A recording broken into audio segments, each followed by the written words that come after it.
नमस्कार दोस्तों, मैं सुरेश कुमार। दोस्तों, आज की वीडियो में एस्टेट 2025 शिक्षा मनोविज्ञान पार्ट 2, इसमें मोस्ट इम्पोर्टेंट क्वेश्चन लिए गए हैं जो चाइल्ड डेवलपमेंट के लिए काफ़ी इम्पोर्टेंट रहने वाले। तो चलिए वीडियो को शुरू करते हैं। आज का हमारा पहला प्रश्न है, किसने लिप्जिंग विश्वविद्यालय जर्मनी में पहली मनोविज्ञान प्रयोगशाला स्थापित की? तो इसमें हमारा राइट आंसर होगा ऑप्शन 3, विल्हेम वुंट पहले मनोवैज्ञानिक थे जिन्होंने मनोविज्ञान प्रयोगशाला की स्थापना की। प्रश्न नंबर 2 है, किसने कहा कि शिक्षा मनोविज्ञान की वह शाखा है जो शिक्षण एवं अधिगम से संबंधित है? तो इसमें हमारा राइट आंसर होगा ऑप्शन फर्स्ट, BF स्किनर का ये कथन है। काफी बार प्रश्न पूछा गया है दोस्तों, इसमें बहुत ही शानदार प्रश्न लिए गए हैं, इसलिए वीडियो को लास्ट तक जरूर देखें। प्रश्न नंबर 3 है, निम्नलिखित में कौन से मनोवैज्ञानिक प्रकार्यवाद से संबंधित नहीं है? तो इसमें हमारा जो राइट ऑप्शन है वो है ऑप्शन 4, EB टिचेनर। इनका प्रकार्यवाद से संबंध नहीं है। बाकी पहले जो 3 हैं, William James, John Dewey, James R Angell, ये प्रकार्यवाद से संबंधित है। प्रश्न नंबर 4 है, विकास की कौन सी अवस्था में नार्सिज्म स्व प्रेम की भावना का गुण अत्यंत प्रबल होता है? तो इसमें हमारा राइट आंसर होगा ऑप्शन फर्स्ट, शैशवावस्था। शैशवावस्था में स्व प्रेम की भावना का गुण सबसे प्रबल होता है। प्रश्न नंबर 5 है, किशोरावस्था को तनाव एवं तूफान की अवस्था किसने कहा है? तो इसमें हमारा राइट ऑप्शन है ऑप्शन 3, ये कथन स्टेनले हॉल का है जिन्होंने किशोरावस्था को तनाव एवं तूफान की अवस्था कहा है। प्रश्न नंबर 6 है, किशोरावस्था के अंत तक मांसपेशियों का भार शरीर के कुल भार का कितने प्रतिशत हो जाता है? तो इसमें हमारा राइट ऑप्शन सेकंड है, 45% तक। प्रश्न नंबर 7 है, अभिरुचि, अभिवृत्ति, उपलब्धि तथा लिंग कौन सी विभिन्नताओं के क्षेत्र हैं? तो इसमें हमारा राइट ऑप्शन होगा ऑप्शन 3, ये व्यक्तिक विभिन्नताओं के उदाहरण हैं। प्रश्न नंबर 8 है, निम्न में से गलत युग्म कौन सा है? तो ये 4 युग्म दिए गए हैं जिनमें 4 सिद्धांत हैं, तो कौन सा गलत है वो हमें बताना है। तो इसमें हमारा राइट ऑप्शन है ऑप्शन 3, सामाजिक अधिगम सिद्धांत। ये ब्रूनर का नहीं है। बाकी अधिगम का साइंस सिद्धांत टोलमैन, अधिगम का क्षेत्रीय सिद्धांत लेविन और पर्यटन त्रुटि अधिगम सिद्धांत थोरनडाइक, ये सभी सुमेलित हैं। प्रश्न नंबर 9 है, बालक की शारीरिक वृद्धि एवं विकास को प्रभावित करते हैं। तो इसमें से कौन से कारक हैं जो इसको प्रभावित करते हैं? तो इसमें हमारा राइट ऑप्शन है ऑप्शन 3, वंशानुक्रम एवं वातावरण दोनों जो है शारीरिक वृद्धि एवं विकास को प्रभावित करने वाले कारक हैं। प्रश्न नंबर 10 है, निम्नलिखित में थोरनडाइक के अनुसार अधिगम का प्राथमिक नियम कौन सा है? तो इसमें हमारा राइट ऑप्शन होगा सेकंड, अभ्यास का नियम, जो थोरनडाइक से संबंधित है। प्रश्न नंबर 11 है, समायोजन के संदर्भ में कौन सा कथन गलत है? तो इनमें से कौन सा कथन समायोजन से संबंधित नहीं है? तो इसमें हमारा राइट ऑप्शन है 3, यह निरंतर चलने वाली प्रक्रिया नहीं है, ये गलत है, ये निरंतर चलने वाली प्रक्रिया होती है। प्रश्न नंबर 12 है, सृजनात्मकता की विशेषता होती है, तो इनमें से कौन सी सृजनात्मकता की विशेषता है? तो इसमें हमारा राइट ऑप्शन होगा ऑप्शन 4, ये सभी जो विशेषताएं हैं, मौलिकता, प्रवाहशीलता और लचीलापन, ये सभी सृजनात्मकता की विशेषता होती है। प्रश्न नंबर 13 है, एक शिक्षक के लिए शिक्षा मनोविज्ञान की उपादेयता है, यानी कि इसकी क्या उपयोगिता है? तो इसमें हमारा राइट ऑप्शन है 3, AB दोनों, यानी कि ये स्वयं के ज्ञान एवं तैयारी के बारे में जानकारी के लिए भी है और बालकों की आवश्यकता की जानकारी के लिए भी उपयोगी है। प्रश्न नंबर 14 है, अधिगम बाधित असमर्थ बच्चे अधिकतम होते हैं।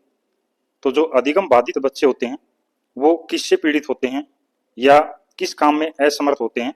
तो इसमें हमारा राइट ऑप्शन है 4, निम्न उपलब्धि वाले होते हैं। प्रश्न नंबर 15 है, मनोविज्ञान ने शिक्षा को बना दिया है, कैसा बना दिया है? तो वो हमें बताना है। तो इसमें हमारा राइट ऑप्शन है 3, बाल केंद्रित। प्रश्न नंबर 16 है, गिलफोर्ड द्वारा प्रतिपादित बौद्धिक संरचना के मॉडल में प्रारंभ में कितने तत्वों को शामिल किया गया है? तो इसमें हमारा राइट ऑप्शन है सेकंड, 120 तत्व इसमें शामिल किए गए हैं। दोस्तों ये बहुत ही शानदार प्रश्न है एस्टेट की दृष्टि से, तो पेपर से पहले एक बार इनको जरूर देखें। प्रश्न नंबर 17 है, शिक्षा मनोविज्ञान संबंधित है, तो किससे संबंधित है? इसमें हमारा राइट ऑप्शन होगा ऑप्शन 4, ये अधिगम कर्ता, अधिगम प्रक्रिया और अधिगम स्थितियों, इन सभी से संबंधित है। प्रश्न नंबर 18 है, निम्न में से कौन सा कथन गलत है? तो गलत कथन हमें चूज करना है, तो इसमें हमारा राइट ऑप्शन होगा 3, अधिगम हमेशा प्रेक्षणीय अवलोकनीय होता है, ये गलत है। बाकी जो तीन ऑप्शन हैं ये अधिगम के बारे में सही है। प्रश्न नंबर 19 है, एक अध्यापक ने विद्यार्थी का टीएटी परीक्षण किया ताकि उनमें निम्न की पहचान की जा सके। तो टीएटी परीक्षण किसके लिए किया जाता है वो हमें बताना है, तो इसमें हमारा राइट ऑप्शन होगा ऑप्शन 3 जो ऊपर दिया गया है, व्यक्तित्व परीक्षण के लिए टीएटी टेस्ट किया जाता है। प्रश्न नंबर 20 है, जिन प्रतिक्रियाओं को सीखने के उपरांत संतुष्टि प्राप्त होती है उन्हें सीख लिया जाता है, ये क्या कहलाता है? तो ये कौन सा नियम है? तो इसमें हमारा राइट ऑप्शन सेकंड होगा, इसको प्रभाव का नियम कहा जाता है। प्रश्न नंबर 21 है, बेसल आयु किसके मापन से संबंधित है? जो बेसल आयु फार्मूला है वो किसको मापने के लिए प्रयोग किया जाता है? तो इसमें हमारा राइट ऑप्शन होगा 3, ये बुद्धि से संबंधित है। प्रश्न नंबर 22 है, बुद्धि लब्धि आईक्यू के परिकलन का सूत्र क्या है? यानी कि बुद्धि लब्धि या बुद्धि को मापने का जो सूत्र है उसका फॉर्मूला क्या है वो हमें बताना है, तो इसमें हमारा राइट ऑप्शन होगा सेकंड, MA बटे CA गुणा 100, यानी कि मेंटल एज बटे कैलकुलेटेड एज गुणा 100, मानसिक आयु बटे वास्तविक आयु गुणा 100, इसके द्वारा हम बुद्धि को माप सकते हैं। प्रश्न नंबर 23 है, रोसा इंक ब्लॉट परीक्षण में शामिल है, तो इनमें से कौन सा रोसा इंक ब्लॉट जो परीक्षण होता है टेस्ट उसमें शामिल है? तो इसमें हमारा राइट ऑप्शन 3 है, 5 काले एवं सफेद तथा 5 बहुरंगी कार्ड इसमें होते हैं। प्रश्न नंबर 24 है, प्रेरणा प्रबलन ह्रास सिद्धांत के प्रदाता कौन है? यानी कि किस मनोवैज्ञानिक ने प्रेरणा प्रबलन ह्रास सिद्धांत दिया था? तो इसमें हमारा राइट ऑप्शन होगा हॉल, जो यहाँ पर हॉल लिखा गया है ये हॉल है। प्रश्न नंबर 25 है, 25 वर्षीय लड़का जिसकी मानसिक आयु 16 है उसका IQ क्या होगा? तो इसमें हमें बुद्धि का जो फॉर्मूला है वो हमें याद रखना पड़ेगा। इसमें हमारा राइट ऑप्शन होगा फर्स्ट 64, यानी कि MA बटे CA गुणा 100, MA मतलब मेंटल आयु, तो 16 बटे 25 गुणा 100 करेंगे तो 64 हमारा उत्तर होगा। प्रश्न नंबर 26 है, मनोविज्ञान व्यवहार का विज्ञान है और इसका घनिष्ठ संबंध शिक्षा से इसलिए है क्योंकि शिक्षा बालक के परिवर्तन लाना चाहती है, तो ये किससे संबंधित है? इसमें हमारा राइट ऑप्शन होगा 4, ये व्यवहार से संबंधित है जिसको व्यवहार का विज्ञान कहा जाता है। प्रश्न नंबर 27 है, किस मनोवैज्ञानिक ने सामोआ के द्वीप पर अणुधैर्य अध्ययन किए थे? तो इसमें हमारा राइट ऑप्शन होगा सेकंड, मार्गरेट मीड ने सामोआ द्वीप पर यह रिसर्च किया। प्रश्न नंबर 28 है,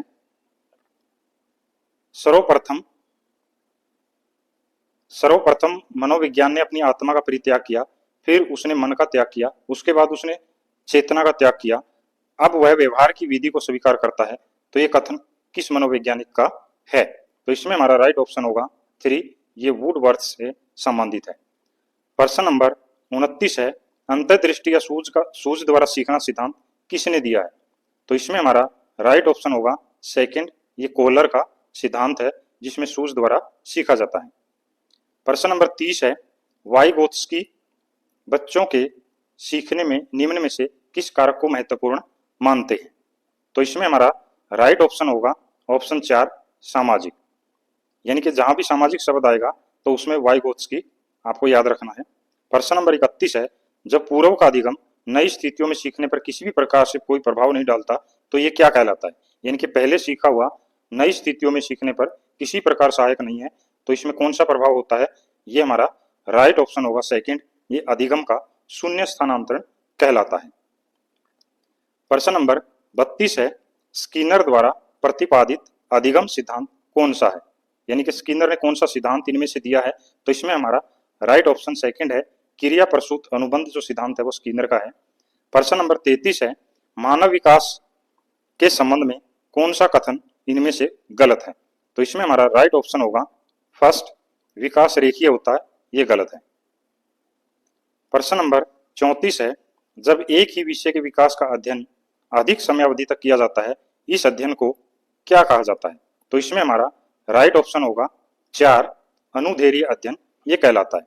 प्रश्न नंबर 35 है, टोरेंस के सृजनात्मकता परीक्षण द्वारा किस तत्व का मापन नहीं होता?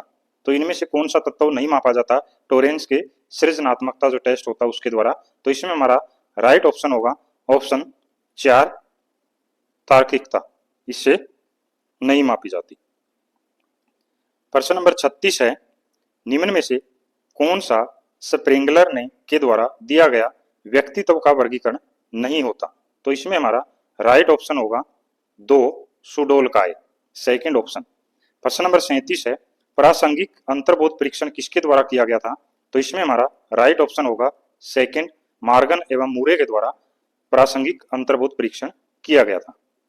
प्रश्न नंबर 38 है, अच्छे समायोजन की विशेषता इनमें से कौन सी होती है? तो इसमें हमारा राइट ऑप्शन होगा फर्स्ट, सहनशीलता। प्रश्न नंबर 39 है, टर्मन के अनुसार अत्युत्कृष्ट रखते हैं, यानी कि सबसे उत्कृष्ट बच्चे कौन से होते हैं टर्मन के बुद्धि परीक्षण के अनुसार? तो इसमें हमारा राइट ऑप्शन होगा फर्स्ट, 40 से अधिक बुद्धि लब्धि, 140 से अधिक बुद्धि लब्धि वाले बच्चे। प्रश्न नंबर 40 है, ब्रिजेस के अनुसार उत्तेजना किसका भाग है? तो इसमें हमारा राइट ऑप्शन है 4, ये संवेगात्मक विकास का भाग होता है। प्रश्न नंबर 41 है, बुद्धि का द्विकारक सिद्धांत किसके द्वारा दिया गया? ये काफी बार प्रश्न पूछा गया है, तो इसमें हमारा राइट ऑप्शन होगा सेकंड, ये स्पीयरमैन का बुद्धि का द्विकारक सिद्धांत है। प्रश्न नंबर 42 है, निम्न में से अभिवृत्ति मापन की विधि कौन सी नहीं है? तो इसमें हमारा जो राइट ऑप्शन होगा वो है 4, इमोशनल कॉम्पिटेंस स्केल, इससे संबंधित नहीं है। प्रश्न नंबर 43 है, कौन सा रुचि का पहलू नहीं है? तो इसमें हमारा राइट ऑप्शन होगा ऑप्शन 4, गति करना, इसका रुचि से कोई संबंध नहीं है। जानना, अनुभव करना और इच्छा करना, ये रुचि से संबंधित है। प्रश्न नंबर 44 है, व्यक्ति समायोजन की प्रत्यक्ष विधि इनमें कौन सी है? तो इसमें हमारा राइट ऑप्शन होगा ऑप्शन 4, बाधा निराकरण। प्रश्न नंबर 45 है, व्यक्तित्व का अंतर्मुखता तथा बहिर्मुखता के रूप में वर्गीकरण किसके द्वारा किया गया? यानी कि जो पर्सनालिटी होती है उसको अंतर्मुखी और बहिर्मुखी किसने कहा है? तो इसमें हमारा राइट ऑप्शन होगा ऑप्शन 3, यूंग के द्वारा यह वर्गीकरण किया गया। प्रश्न नंबर 46 है, निम्न में से कौन सा व्यक्तित्व का जैविक निर्धारक है? यानी कि हमारी जो पर्सनालिटी होती है उसका जैविक निर्धारक तत्व कौन सा है? तो इसमें हमारा राइट ऑप्शन होगा आनुवांशिक प्रभाव। प्रश्न नंबर 47 है, निम्न में से कौन सी रक्षात्मक युक्ति नहीं है? तो इसमें हमारा राइट ऑप्शन होगा ऑप्शन 4, साहचर्य, ये रक्षात्मक युक्ति नहीं होती। प्रश्न नंबर 48 है, निम्न में से कौन सा गिलफोर्ड के त्रिविमीय बुद्धि सिद्धांत के विषय वस्तु आयाम का घटक नहीं है? तो इसमें हमारा राइट ऑप्शन होगा ऑप्शन फर्स्ट, प्रणाली, जो इसमें शामिल नहीं है। प्रश्न नंबर 49 है, मानसिक आयु की अवधारणा को किसने विकसित किया था? तो इसमें हमारा राइट ऑप्शन है फर्स्ट, ये बीने के द्वारा विकसित किया गया था। प्रश्न नंबर 50 है, सृजनात्मकता मुख्य रूप से किससे संबंधित होती है? तो इसमें हमारा जो राइट ऑप्शन होगा वो है ऑप्शन सेकंड, ये अपसारी चिंतन का भाग है। प्रश्न नंबर 51 है, निम्न में से कौन सा संवेगात्मक बुद्धि का तत्व नहीं है?